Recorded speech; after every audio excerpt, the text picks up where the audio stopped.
So thank you so much for joining us. I am Sylvia Baptista. I'm the Vice President at FITT, and I'm so happy to be here today with you so that I can walk you through the process of how to become a CITP. Just a few more housekeeping details before I get started with the presentation. So in addition to recording the presentation, all participant cameras and audio have been turned off. If you have any questions, please submit them through Zoom. I have two colleagues on the back end that are monitoring the questions and will be answering them as I go through my presentation. So they'll type responses to any questions that are posted. So my colleagues are Jody Layard, who is the Senior Coordinator of Certification and Membership, and Alicia Mitchell, who's the Certification Program Manager. So they'll be in the back end and answering any questions. If any questions remain once I'm done the presentations, then I will address them at the end. Otherwise, please feel free to submit any questions or feedback as I'm going through the presentation. So today's presentation is all about how to become CITP certified. So through today's content that I'm sharing through the webinar, I'll go through the pathways to achieving the CITP designation.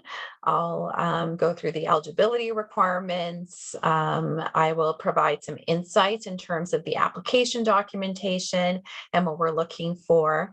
And I'll provide an overview of the CITP examination. So what does it mean to be a certified international trade professional? So the CITP designation proves that you possess the essential competencies for a successful career in international trade. It proves a thorough grasp of international trade processes. It proves that you're committed to global trade. It proves very importantly that you are dedicated to ethical business practices and ongoing professional development. And most importantly, it provides your clients, employers, colleagues with added confidence in your global skills and knowledge. Who should apply for the CITP designation? Well, you should absolutely apply for the designation, but when, it all depends. So you should apply if you meet the eligibility requirements already. No need to hold back if you meet the requirements or once you meet them. So we know that we have a lot of individuals in our community that are working towards meeting the requirements. So once you do meet them all, please do proceed and apply for the designation. Those that are new to international business are encouraged to apply. Those that have been working in international business for a few years. We have experienced executives that apply for the designation as well. So we have individuals that are applying through the executive pathway, for example, who have 20, 30 years of experience working in international trade, and they still see the value of applying for the designation.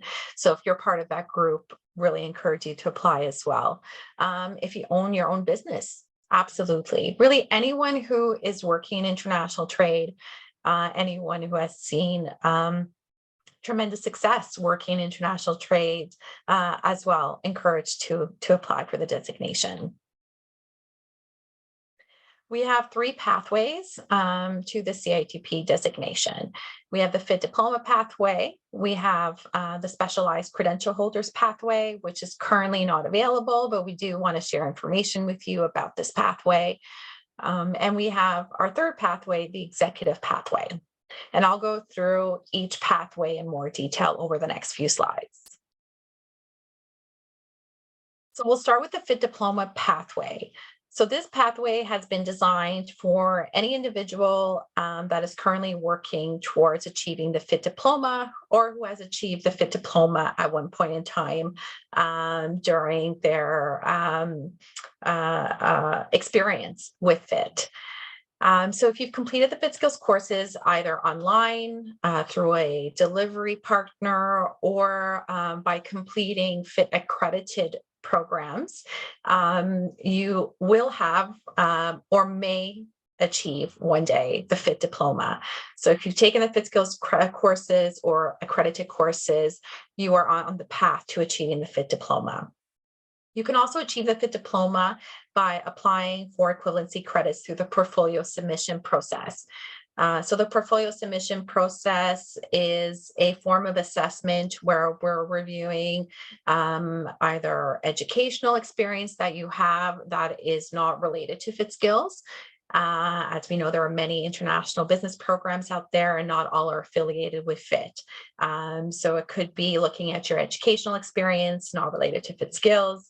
It could be assessing your professional experience, professional development experience.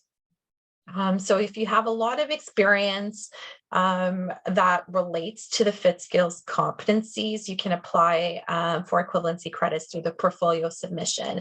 And that's really for individuals who have experience, not sufficient experience to apply through the executive pathway, but have sufficient experience to potentially bypass taking the FITT skills courses, or are maybe not interested in completing the FITT skills courses. So we wanted to provide individuals with an alternate way to achieve the FITT Diploma through the portfolio submission process. For those going through the FITT Diploma process, once they earn the FITT Diploma, the second requirement is ensuring that you have at least 1 year of full-time work experience in international trade. And this is work experience that relates to one or more of the 15 CITP competency categories. So if you're familiar with the CITP designation program already, if you navigated through our website, you'll see that we reference the CITP competency profile. So that profile provides a list of the 15 CITP competency categories and all of the skills and sub-skills that relate to each of the competency categories. So long as you have achieved a minimum of 1 year of international trade work experience and it relates to one or more of the 15 CITP competency categories, and you've earned the FITT Diploma, then you can proceed with applying for the CITP designation. Before you apply for the CITP designation, you want to ensure that you're carefully reviewing the CITP candidate handbook. Really important that you review the handbook before you apply for the certification. So if you review the handbook a few months ago and you've taken your time to apply for the certification, or you come back in a few years to apply for the certification, before you apply, you want to revisit the information that's in the handbook, because the program policies and processes can change at any time. So you want to ensure that you're up to speed with the most recent policies and processes for the CITP designation program. So once you apply for the certification, if we've reviewed your application and we confirm that you meet all the eligibility requirements, you've provided us with all the documentation and information that we need to approve your application, you can then proceed with writing the CITP examination. So you will only be granted with access to write the CITP examination if we've confirmed that your application for the CITP meets all of the eligibility requirements. If your application is denied, you will not be provided with an opportunity to write the CITP examination. So once we approve your CITP application as meeting the CITP eligibility requirements, and we grant you with access to the CITP exam, you have an opportunity to write the exam. And if you pass the examination, that is when you earn the CITP designation. The second pathway is a specialized credential holders pathway. And as I mentioned, and as you've likely seen on our website, the pathway information is provided in the candidate handbook. It's provided on the website, but the pathway is currently not open. But I still want to provide you with some information in advance of FITT getting to the point of opening up that pathway, so that you're informed with the information that you need to determine whether you want to proceed with applying for the designation at this time, or if you want to hold off until applying until the specialized credential holders pathway is open. So this pathway is for will be for individuals who have achieved a specialized credential that has been pre-approved by FITT. So this is a new pathway. We've never had it before, very different from the diploma and the executive pathway, which we've had for a few years now. So the specialized credential holders pathway, what we're doing through this process is we're going to be assessing MBA programs to determine whether they are equivalent whether they meet all of the 15 competency category requirements. So if any MBA programs have all of the competencies represented within their programs, FITT will be pre-approving them as an approved way for those credential holders to apply for the CITP designation. The other specialized credential that we will be assessing as well will be any other certification designations in international trade that have all of the 15 CITP competency categories covered through the assessment process that they take to for candidates to earn the designation. So for example, say ABC organization has an international trade professional designation, and their professional designation covers requirements that are aligned with all 15 CITP competency categories. FITT would be in a position to pre-approve that credential as a way for individuals to apply for the CITP designation. So once we have successfully approved either MBA programs or other international business certification programs, we will add the list to our website and we will open the pathway. So at this time, there are none that have been approved yet, but do check our website once in a while to see if the pathway has been open and what the list of pre-approved programs would be.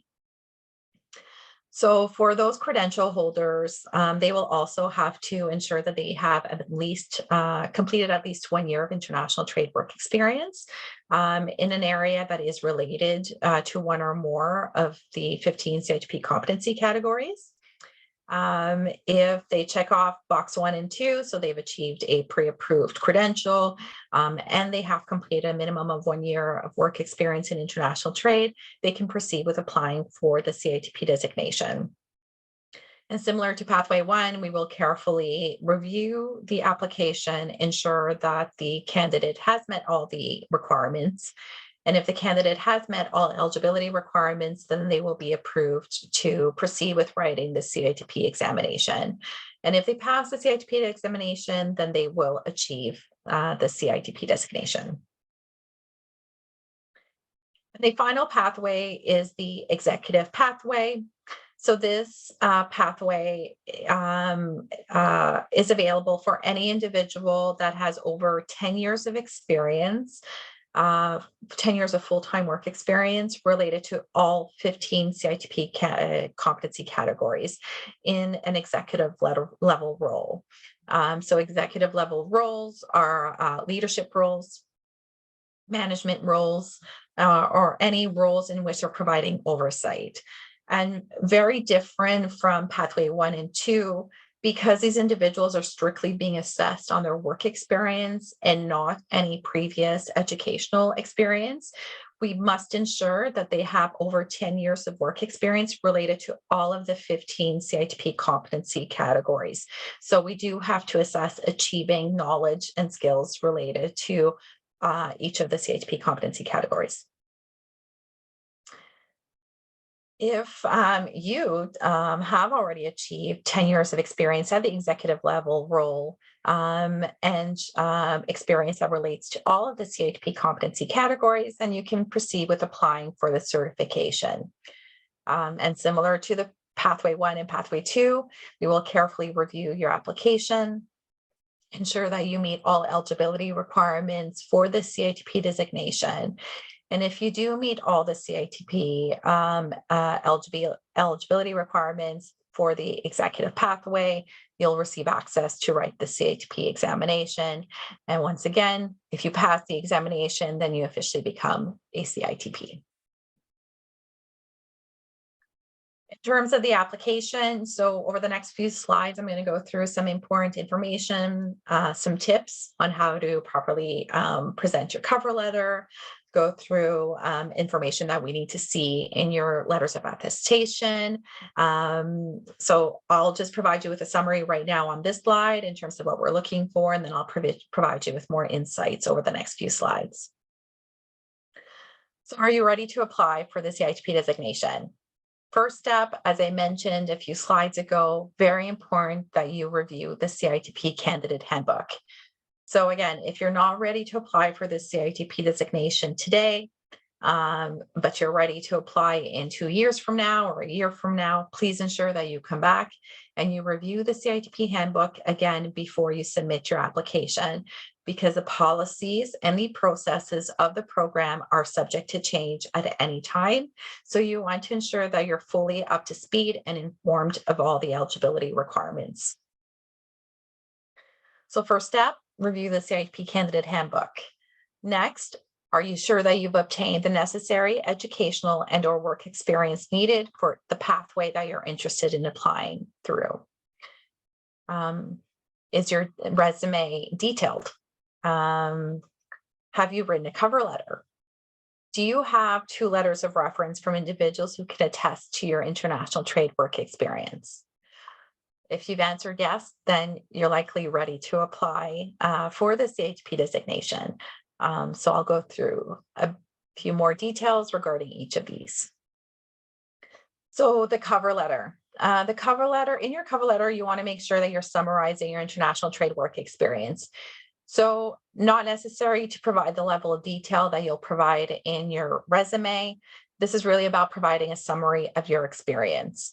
You want to aim for no more than 2 pages. 1 page may be fine if you're applying through Pathway 1, the diploma pathway, or in the future, once it's open, Pathway 2. But if you're applying through the executive pathway, you'll likely need at least 2 pages, because we do want to see a summary of your experience as it relates to each of the 15 CITP competency categories. And we provide a really great example of how to present your cover letter on our website. So you want to look at the certification process section of our website so that you can see the example of how to best present it so that the information is clear, it's organized, and we see clear alignment to each of the categories. I should note here as well that as I mentioned when I was going through Pathway 1 and 2, you still need, if you're going through the diploma pathway, for example, although we're only assessing 1 year of work experience in international trade, it must still be related to 1 or more of the CITP competency categories. So we're still looking for that alignment when we're reviewing our cover letter and resume. So I'm not emphasizing that on the next few slides, but I just want to remind you of that I'm really emphasizing this for the executive pathway, because through this pathway, once again, we're looking for work experience that relates to each of the categories. So if you don't have experience that relates to each of the 15 CITP competency categories, you cannot apply through the executive pathway. Your detailed resume, another document that is really critical through to this process. You want to make sure that you list your previous work experience chronologically. You want to ensure that you're summarizing the activities within each role related to international trade. It should really be clear when we're reading your CV that these are international trade related responsibilities. So do take your time when updating your CV. Please pay attention to the details. Please ensure that that the information is coming across very clearly as international trade related responsibilities. If you're putting a lot of generic business terms in in your CV, there's no reference to international trade. There's no reference to exporting, importing, logistics, international marketing activities, for example, international finance concepts, etc. It won't be clear to FITT that your experience is related to international trade. So to avoid any requests for more information, you want to ensure that you're taking your time when preparing your resume. You also want to ensure that you're providing clear timeframes for all of the work experience that you have on your CV. So please indicate the month and year for any start and end dates. If you provide us with a CV where all your responsibilities are lumped into one section, there's no clear information in terms of through which employer you've achieved the responsibilities. There's no clear indication of the time frame of employment. We won't be able to assess your CV, and we'll be asking you with more information. We'll be asking you for a revised document. So again, to ensure that the process is efficient, that we get through our assessment process quickly, you want to ensure that you're providing us with the correct information on your resume, clear information that answers all of our questions. For the executive pathway, again, a reminder to ensure that your CV is also detailed. We're looking at executive level experience. As I mentioned, we're looking for a minimum of 10 years of experience, and we're looking for experience that relates to all of the 15 CITP competency categories. In terms of your sponsors and references, as you've likely seen on our website, you need to have 2 references from individuals who can attest to your international trade work experience. So they're only able to attest to your work experience if they've worked with you. So either as the employer, a business colleague, or a client who has worked with you as well. They have to be able to confirm that the experience information that you've provided in your cover letter and your resume is correct. And they must answer the following 4 questions. How long have you known the candidate and in what capacity? To your knowledge, how long has the candidate been involved in international trade? As you're recommending this individual, please explain why the candidate should receive the designation. And what specific areas of international trade was the candidate involved in, and what were the responsibilities in these areas? So this information is detailed in a document on our website as well. So there's a reference guideline that you can print out and share with your reference or email to your reference. Please ensure that it's your reference who is answering the questions. I mean, we can tell when individuals submit letters from references that are exactly the same. We want to hear from your references. We really need to ensure that they are the ones that are validating the experience. They are signing off on their letters. As an individual is applying for the CITP designation, you're asked to confirm that you'll abide by the ethics of ethical conduct for CITP. So you want to ensure that you're abiding by that as you're completing your application as well. So please ensure that your references are the ones that are writing your letters. If we receive any letters from references that are not clear, that we feel information is vague, if we're questioning the legitimacy of any references, we will be connecting with them to ask further questions, ask them to clarify any information provided, and to clarify the time frame that they have worked with you on. In terms of the application, there's a QR code, so you can scan it and go straight to the certification process section of our website to access the appropriate pathway that you want to apply from. Of course, if you simply Google fitfortrade.com, you will find that CITP certification process under the main menu titled Professional Certification. Again, before you proceed with applying for certification, review the CITP candidate handbook.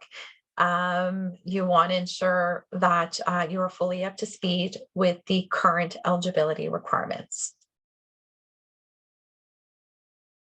I won't go through this entire slide in detail, but really these are the 6 steps that you need to complete as you're going through the online application form. So there's the basic general information that we ask you to provide, your contact information, your address information, We ask you to confirm your pathway choice and to provide a copy of your cover letter and your resume. There's a page where you'll need to provide the contact information for your sponsors and upload the letters of attestation from each one. Throughout the application, you will see that you need to confirm your understanding of different requirements and the statement of understanding. So you'll have a few to read through before you submit your application. So please carefully review those before you check the boxes.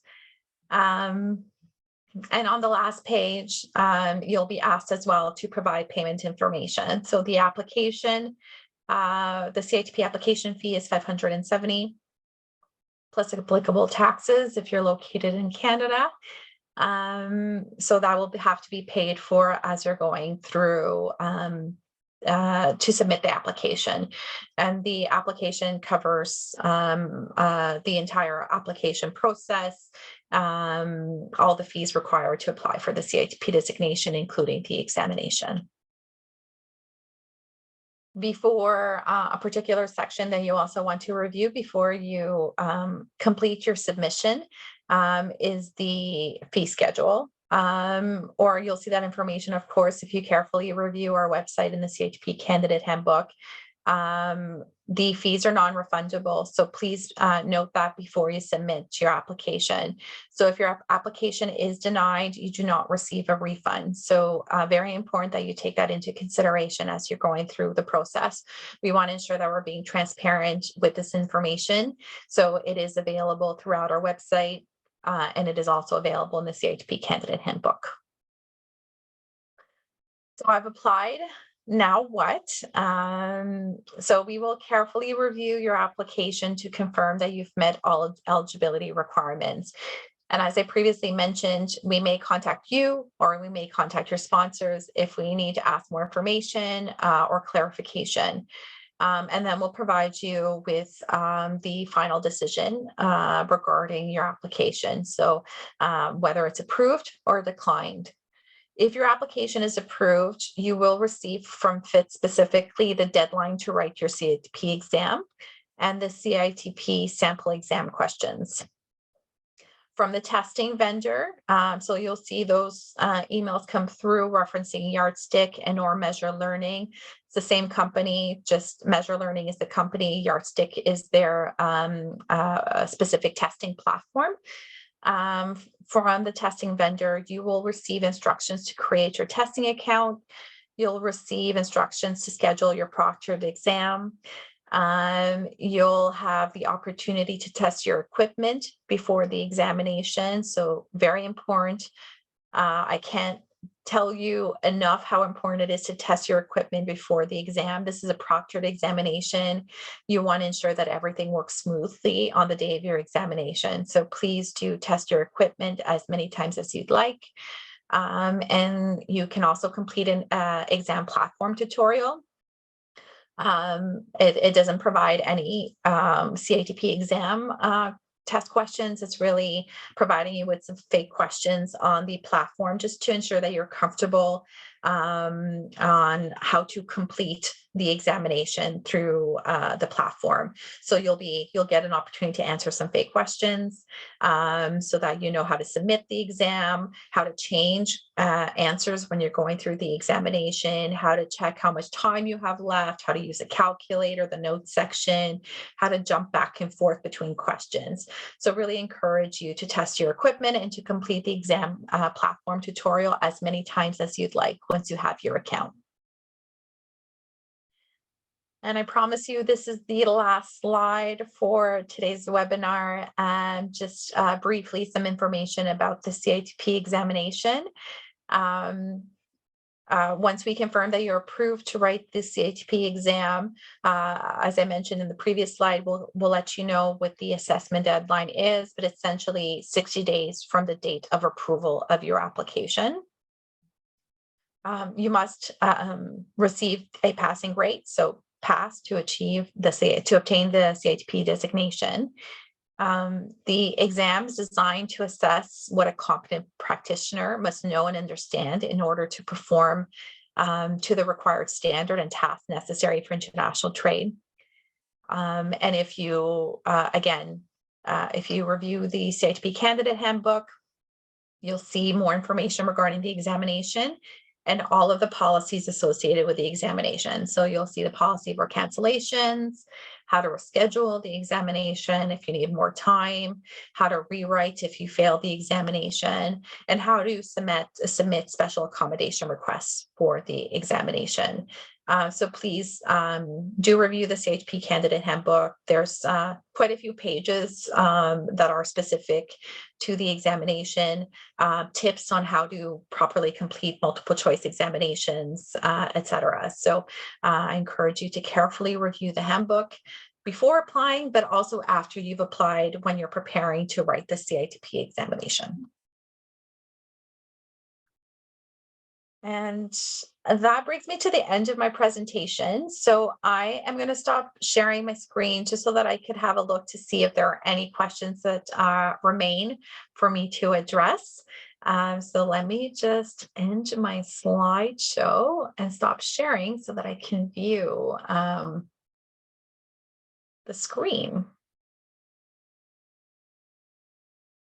All right, so I am not seeing any questions. So just maybe give another minute in case you have any questions.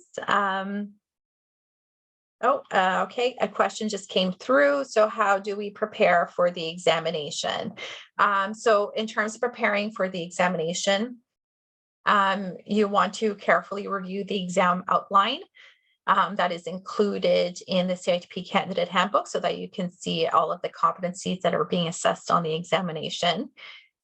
You want to review the CITP competency profile, which provides very detailed information regarding the competency categories.